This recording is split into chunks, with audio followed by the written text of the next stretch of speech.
On their 5th wedding anniversary, writing teacher Nick Dunn returns home to find his wife Amy missing. Amy's fame as the inspiration for her parents' successful Amazing Amy children's books ensures widespread press coverage. The media finds Nick's apathy towards the disappearance suspicious. Flashbacks in the form of diary entries show a complex reality and a deteriorating marriage. Amazing Amy was an idealized completion of the real Amy's failures. Both Nick and Amy lost their jobs in the recession and moved from New York to Nick's hometown of North Carthage, Missouri, to support his dying mother. Nick grew distant from Amy and began an affair with Andy, one of his students, while Amy became resentful towards Nick for uprooting her. Detective Rhonda Boney and the forensic team find poorly concealed evidence of a struggle and profuse blood loss in the house. Boney learns of financial issues, spousal disputes, and Amy's recent attempt to buy a gun. Medical reports indicate Amy was pregnant, which Nick denies knowledge of. On every wedding anniversary, Amy had set up elaborate treasure hunts for Nick. This year's clues appear in places where Nick had sex with Andy, thus revealing Amy's knowledge of his affair. Nick discovers thousands of dollars of items purchased with his credit card hidden in his twin sister Margot's woodshed. Amy's clues lead authorities to a half-burned diary documenting her growing dread of Nick and ending with a genuine fear that he will kill her. It's revealed that Amy is alive and hiding in a campground in the Ozarks.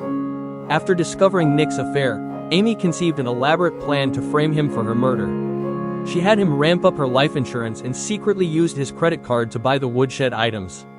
She befriended a pregnant neighbor, told her stories about Nick's temper, and stole her urine to fake a pregnancy, thus eliciting media sympathy after her disappearance.